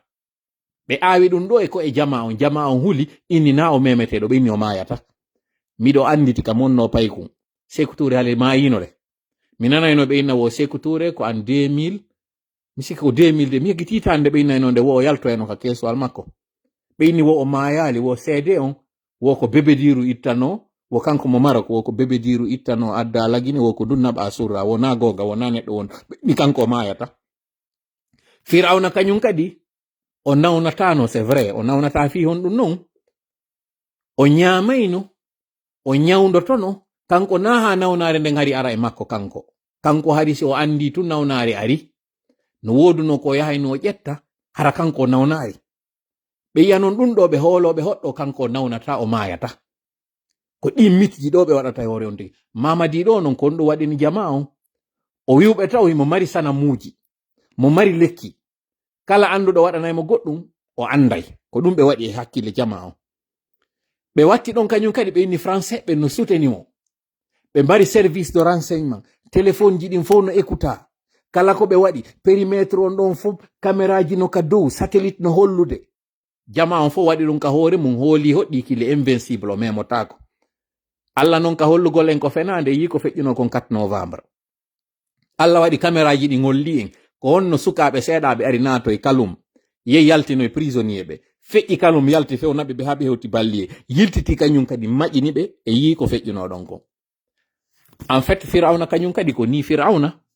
faminanno jama on wondema mbileɓe makko ɓe ngala ko gaynata kono ko honno non on dundarankejo yanirta ko tuma jama on defimo kono non ɓe defirtamo koye Allah hollu jama on ko wiɗon ko ina gonga ɓe faminana jama on ɓenna ko ɓe allaɓe yiltete ka qissa ashabul ukhdud ko yimɓe tawnoɓe ko feranoɓe e nder guyanji yiite ɓe wara kono non ɓe warirano ko ɓayɓe dartike lanɗo dundarankejo ɓe inni men andi na woni Allah c'est à dire ko mi faala wiide fi haala ka raɓɓi ɗu koko wonɗo yiide ɗo fof ɓe wowlana on ko penale ñabbale seede noon ko min on e yetade ɗo kon gibi min fuɗɗi humpitade ko min humpitade ko gonga senirdi no anday no topjo sino tawa e maɓɓe haray no ɓe wawi no nangude ɓe wonɓe men humpitude ɗum ɗo c'est une question de logique min on e yewtude siko gonga gibi mi fuɗɗi o yetade ɗo mina par exemple mbuuɗi lanni haray yahay woni e simple ji ɗin haray yahali wonɗi compliqué ɗin ene ɗon sikka koko mon e yewde ɗo fof ko ni to mon e humpitorde ɗum ko wonduɓe makko kanko tawaɓe e kañum décision ji ɗin ko ɓeɗo ɓe gaynata tun huccitaɗa yeyeto men inda ko ɗum ɗo ɓe eɓɓi ɓe nan kadi no yaltu yetoɗa jama o ɗi mbuuɗi ɗi wonɗon e yiide ɗo ɓe eɓɓunoɓe sensayɗi si mi yaltano mi wol ɗum ɗo ɓe waɗayno ɗum ɗo fof ko minen e yettorde ko fiyon andu c'était mythe na e maɓɓe kadi fuɗɗi c'est comme ça que tous les dictateurs ça c'est miɗo anditi hari mi nanayno ɓe inna wo burkina ɓe ɓen fof no ñawdi ɓe inna rébellion ji aroji ɗin fof yiidoɓe burkina ɓen sa famotiraɗe ɓe burkina ɓe rébellion maɗa on marsata e yiiɗo restaurant ɓen ko holli en ko fenande ñabbande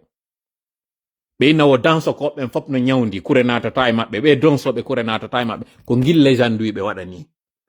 ndaare ɗo hande vidéo ji kañum risteroɓe no woni ɓe nangirde wara ɓe ɓe fella ɓe kadi jeyso jama fof ɓe holla na gonga kure no nata e maɓɓe en fait ko sa holike goɗɗum wona gonga ko fenande ñabbande ɓe wiyayno Blaise Compaoré ko waɗi so wawi Thomas Sankara wonmo mari lekki ki lekki ɗon ina waɗi kanko ko il est invincible o fellotako o yiyotako o mutay ɗum wolano hoore makko ɓe inni wo ittotako e laamu ɓe inni mo mari lekki wo jama on déjà rebelotako contre makko en fait tuma nan ɗon ɗum jaɓuɗon waɗɗum ɗum ka hoore mon ko ɗum kadi laatoto o memotako o hewtotako c'est faux Dadis kañum kadi c'est la même chose ɓe faminannomo minanno ɓe inna Dadis no ñawdi ko mo kure hewta e makko o mo on ɗon e yiide ɗo ko honno tumba ko fenande ñabbande ko ɓone wiide ɗo ko imo wawi fino yo welu simple mi holla on ɗo koko wona yewtede ɗo kon fof c'est de la légende c'est des artifices ko fenande hiɓe mari ɗo mbileji mo ɓe inni wo ko Moussa Kafiri woy mo andi ko arata mo ñawdi ɓe balɗe ɗo waɗi accident mo barmini ni mi waali siko gonga o wiyeteɗo ɗo Moussa Kafiri no ɓe wiri non hino andi ko woni arde ko fi on ɗum o wawano andude wondema o waɗay accident on accident kadi mo woni e wadde o barma e otowal makko ngal lannay siko gonga o ino yiyayno ko woni arde si c'est vrai no ɓe woni wirde non kamɓe ɓe andi ko woni arde ngal otowal ngal okka ɗo tawgal ko kesal si o anduno ngal otowal ɗo ngal waɗay accident o watano ngal sansude wona jonnelal gongal go si seede Allah hakkil no ñaawa jama koko mone wolde ɗo fof mi harto ko hollugol on c'est une légende c'est faux ko ɓe woni e wiide ɗo ko vous êtes sur écoute c'est faux c'est archi faux équipement ji ɗi ɓe jogii ɗin ko équipement woyto so koyni koye ɓe woni humpitode ko tawata min tika mon ɗo mi ɗo e hakkude téléphone goɗɗo mi anda ɗum aussi simple que ça miɗo wawi andude ɗum c'est dire na ko wirni hay seeɗa ko ɓe woni e wadde kono puisque yimɓe ɓen janga yimɓe ɓen no weli hulɓinde ɓe ara ɓe faminana on qu'ils ont le contrôle sur tout c'est faux c'est archi faux ils n'ont pas le contrôle si ɓe marno contrôle mi yeetike on ko wanno kon 4 novembre ɓe anday si ɓe marno contrôle piiji buy wano piiji buy sumuɗi ɗo ma piiji buy wa he ton aj to naɓan ɗo e yewte to juutina yewtere nden en fait mi faala yon faamu ko gara marja wonɗon e yiide ɗo seynirde fus sina hendu rien ya foy zéro ko honɗum no waɗi si ɓe jooɗi hoore mon ɓe entretenu ka hoore mon déjà taw wondema ils ont le contrôle ils n'ont pas le contrôle ɗiɗi ɓe faminani on que la partie est gagnée ɓe gayni fof ɓe wawi c'est faux ɓe maîtrisa si on fala no yiwde yiyemo kanko Mamadi konno yalter fi yaltugol joua basket ka pale fi o yaltu tum fi yaltugol jinda ɗon il faut dispositif de sécurité ji fof waɗe ɗon fi o wawa yaltude waɗa ɗum ɗon c'est-à-dire c'est un prisonnier ko prisonnier ji wonɗon e yiide ɗo simo hoolino hoore makko fi on ɗum haɗi o acca marche a waɗa siko gonga siko vrai himo andi mo yiɗa fi on ɗum haɗi o acca ɗum simo andi mo yiɗa mo andi ko populaire hanno acca Sidia Touré selludalen Alpha Condé candidata siko gonga simo anduno ko gonga fi on ɗum o ƴetti o yeeyu naɓɓe o sokoye ɗo Aliou Ba fi on ɗum hande ɗo Aliou Ba est plus populaire que lui Aliou Ba est plus digne que lui mais puisque Mamadi c'est un lâche le L, la I. Mamadi, c'est un menteur, le M. D, Mamadi, il est dangereux, le 2. C'est ça, LMD. Tu es un lâche, tu es un menteur, manipulateur, tu es un drogué, tu es un dangereux.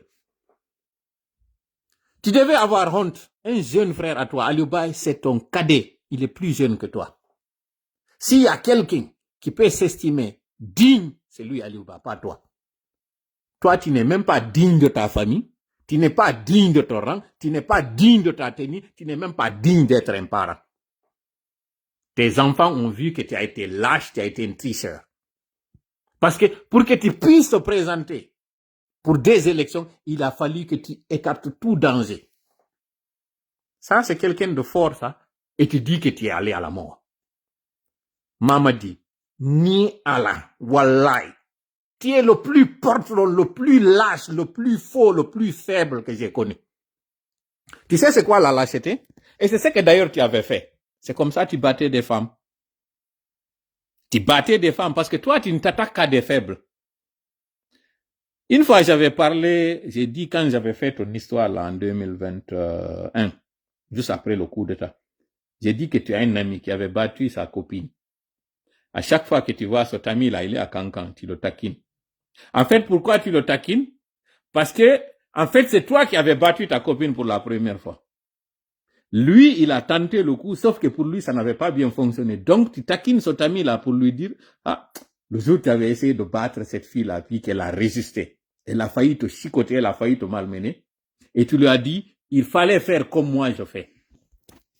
Et tu sais d'ailleurs, les gens ne savent pas l'histoire de Manjuli là, par rapport à l'autre là, comment elle s'appelle là, Lauriane. J'ai pas voulu entrer dans cette histoire parce que ça concerne une affaire familiale. Je ne veux pas aller sur ce terrain. Ça, c'est ta vie privée. Ce que je veux te dire tout simplement, c'est que tu devais avoir honte. Sincèrement. Si tu as une once de honte,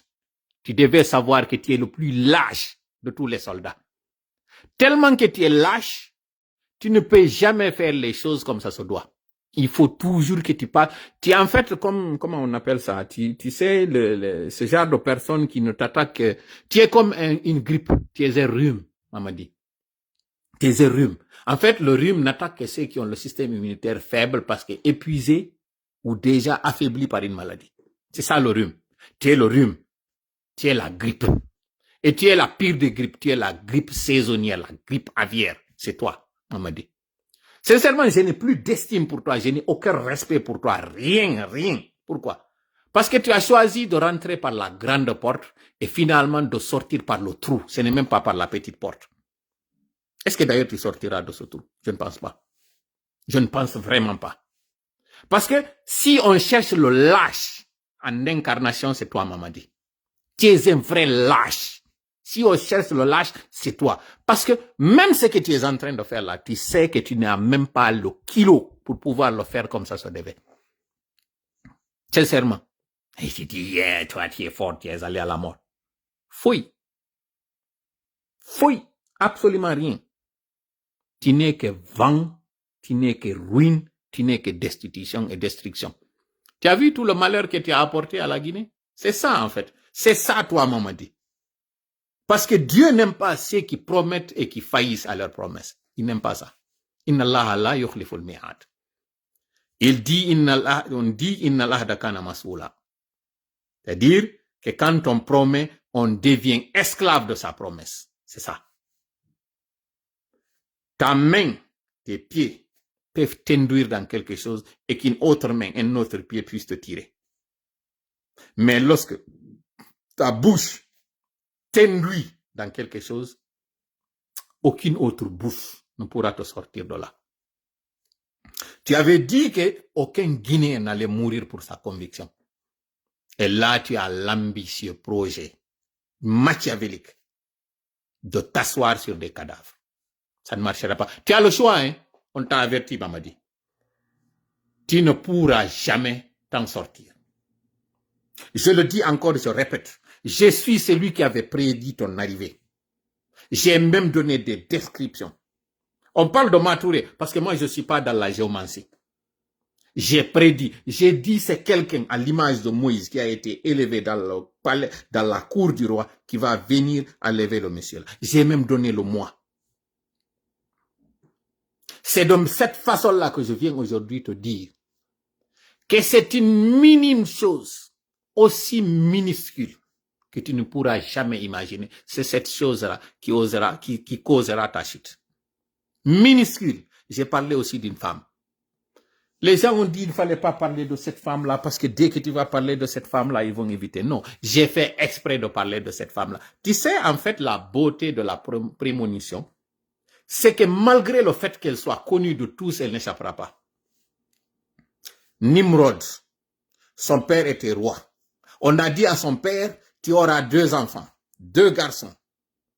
Parmi ces garçons, il y aura un qui sera à la base de la chute de ton royaume. Fais tout pour l'éliminer. Il était au courant. On lui a donné les indices,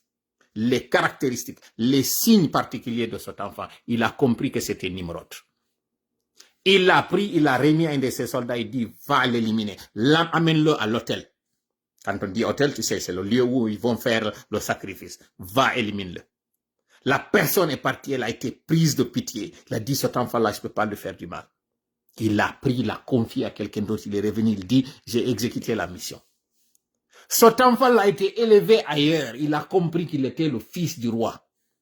Mais que le roi l'a rejeté. Pire, le roi voulait l'éliminer. Lui aussi, il a décidé qu'il va éliminer son père. Il est venu, il a éliminé son père. Tu as vu? Malgré la prémonition, malgré l'annonce, malgré les indices, il n'a pas pu échapper. Le roi est parti. Lui aussi, on lui a dit, il y aura un garçon qui sera né dans ton royaume. Ce garçon-là sera à la base de ta chute. Pas direct, mais indirect. On parlait du prophète Ibrahim. Comme pour Moïse, il a dit, alors moi aussi, je vais éliminer tout nouveau-né. Il a éliminé tout nouveau-né masculin. Sauf que ce garçon-là, sa maman l'a pris, elle est allée dans une grotte, elle a donné naissance là-bas. Elle a donné à sa naissance là-bas. Cet enfant-là, puisque c'était un enfant miraculé, dans une nuit, il grandissait l'équivalent d'une semaine. Dans une semaine, il grandissait l'équivalent d'un mois. Dans un mois, il grandissait l'équivalent d'une année. Ce qui a fait que pendant 3 mois, il a eu l'équivalent de 3 ans. Et pendant une année, il a eu l'équivalent de 10 ans. Toujours, il était dans cette grotte-là. Quand il est sorti dehors, à l'image de tous les enfants qui avaient son âge, c'était quelqu'un qui pouvait marcher. Et c'est ce dernier qui est venu défier le roi. Ce dictateur-là, quand il l'a défié devant toute l'audience, il dit Dieu, et c'est lui qui fait naître, et c'est lui qui donne la vie, et c'est lui qui l'ôte. Il dit, moi aussi, je peux donner la vie, je peux l'ôter. Devant l'auditoire, il prend 2 prisonniers, il grasse l'un, il exécute l'autre. Il dit, moi aussi, je peux faire la même chose. En fait, c'est ça le signe des dictateurs. Il te montre une chose qui semble prendre du sens et de l'allure, alors que ce n'est pas vrai. Mais dans le subconscient de ceux qui sont là dans le commun des mortels, dans leur imaginaire, ils disent que oui, ce qu'il a dit, ça a du sens. Mais c'est sans approfondir la réflexion. Lorsqu'on approfondit la réaction, on sait que oui, techniquement, il l'a fait. Mais dans la réalité, est-ce que c'est lui qui a donné la vie pour la première fois? Non. Le prophète Abraham, pour couper court, puisqu'il voit que les gens ont été séduits, ils ont applaudi, il dit simple. Dieu que moi je connais, c'est celui qui a créé ce soleil-là. Et il fait lever ce soleil par le lever du soleil. Il le fait coucher par le coucher du soleil. Ce que je te demande, c'est simple. Tu es un roi à part, tu es un Dieu. Fais monter le soleil par le coucher et fais le coucher par le lever. Simple. C'est en ce moment que toute la ruse est tombée en désuétude. Le château est tombé comme un château de cartes. Tous les arguments qui étaient béton sont tombés. Et tu vois, on lui avait dit, c'est celui-là qui allait créer la révolte et c'est celui-là qui allait faire que les gens vont perdre confiance en toi. Finalement, qu'est-ce qui a été à la base de sa mort? Un moustique, un petit moustique. Un petit moustique. C'est lui qui disait qu'il était Dieu. C'est un petit moustique. Il a été le premier humain qui s'est prosterné pour Satan. Il a vendu son âme au diable. Toi aussi, tu as fait la même chose. Tu as vendu ton âme au diable, Mamadi. Tu penses que ces maux de tête que tu as là, aujourd'hui, cette maladie incurable que tu as là, ce que tu as dans ta tête, tu le sais très bien. Ce qui fait que tu es en train de dépérir aujourd'hui. Tu penses que nous ne sommes pas au courant de ça? Arrête pendant qu'il est temps. Je m'adresse à toi, je le dis en français pour que tu entendes, pour que tu comprennes. Parce que c'est encore possible, hein? C'est encore possible que tu recules, que tu comprennes qu'on ne peut pas tromper Dieu. Tu ne peux pas. Tous ceux qui sont en train de t'induire aujourd'hui dans l'erreur là, c'était les mêmes encore qui induisaient d'autres en erreur. Vous qui sortez là pour dire qu'Alpha Condé a tué. Alpha Condé n'a tué personne. Et il n'a donné ordre à ce qu'on tue personne. Ça, je le dis et je l'assume. Par contre, toi, Mamadi, il y a des images de toi qui circulent où tu es en train de gaillardement, fièrement, éhontément, en train de tirer des cadavres sur une pick-up. Profanation de corps. Qu'est-ce qu'on fait de ça? Hein? Combien de personnes ont été éliminées comme ça? En fait, comme il fallait en y être, si mi wowli fi on debbo, mi wowli fi no iwirta no, Mamadi wata évitude ɗum. Ko hoddira kon waɗa e feslato. O yetanoma non go inama saraka tala kono hanjuni hoolaki. Hanjuni mo waɗani e ɗiɗi. E plus himo yiwde ko waɗi kon feƴƴi mo ɓuri mo hoolade Allah ko non. Ko wiyata kon sanastadrijuhum min haythu la ya'lamun ma fa umli lahum inna kaydi matin. Allah wowlirali ɗum ni tum. Men habbantoɓe, men accaɓe ɓe yehira cuɓal e konko tawata ko fiyo men nangoyɓe. Allah daali ɗum. Fellite ko woni e wadde ɗo kon fap ko fino Allah nangira mo woni e waɗirde. O daɗata kañum kadi. Harayni haɗa waɗo yewtere nden jango si Allah jaɓara en jonidiri rendez-vous no wirɗen non ko toriɗen Alaji Sellu, ko toriɗen Alpha, ɓe fop koye ɓe andu. Hande ɗo wota ɓe wolan men fus discours ji ɗin c'est bien beau, c'est bien. Mais CNRD hande ɗo na discours faala. CNRD ɗo en tout cas en fait ko ɗo wadde ko ɗum de ɓe faala nande ko yo jooɗo ɗo e wowlugol. Ko woni non ɓe faalaka nande hande ɗo ko yo yete jama on fop mobilise ɗon hebila ɗon. Ko nyallal gotal wonɗe noddoyde ɗo ndeññande jama on fop mo kala ka wontiri ko yaltuka kene. Ɗo no yo ɗum ɗo waɗoyde yaltoygol jama on e kene ino woodi ko wonɗen e wiwde ɗo yo yimɓe ɓe waɗu.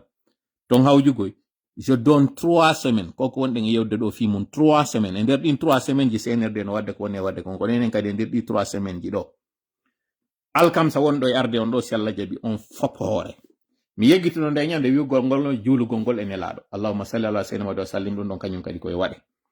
Joni noon ko aroyta ɗo na astaghfirullah on tu wonɗen e waɗude. En hoore alkamsa wonɗo e hikkude ɗo. E jemma on ka subaka ko waɗoyten ko astaghfirullah al azim alladhi la ilaha illa huwa al hayyul qayyum wa atubu ilayh. Koko mi wali no mi hoyɗi goy. Koko mi hoyɗi min ɗum ɗo mi yeti ko min hande mi yetton ko mi hoyɗu no. Mi hoyɗi kañum kadi avion je ɗiɗi hino wino dekolude.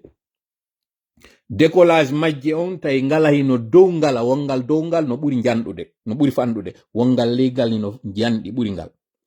Fanɗugal ngal tawi no wawi wasi kangal ƴawande maggal on hino mari vitesse ɓuri janɗugal ngal. Kono tawi kam woni yiide ɗon yiɗe dekolude hino wawi si ɗe memidiray joni ɗo ndaari ɗe memidiray ɗo joni si ɗe memidiri tun ɗe fettay. Neɓali gotal ngal tawgal ngal hino janɗi moƴƴa non way wasi henduy no tappude ɗe ɗiɗi non sabu ɗum ɗon ɗe ala ƴawde moƴƴa. Kangal tawgal ngal hino ɓuri janɗude ngal transformi ngal wonti waña citerne. Hendu ndun tappigal ngal fuuyi ngal yantiti ɓawo. Ɓay ngal yani tawi ɗo habbiyo ngal fettu ngal fettali. Malgré ko ngal yaniri wakakol. Kangal yani ɗon mi yi pilote ɓen ko civil ɓe. Mi yi ngal fettali kono min ni fettay no joni parce que ko citerne. No yirne ɗen o image indian ɗum avion indien ɓe no ngal ƴawirno no ngal yani ngal fetti.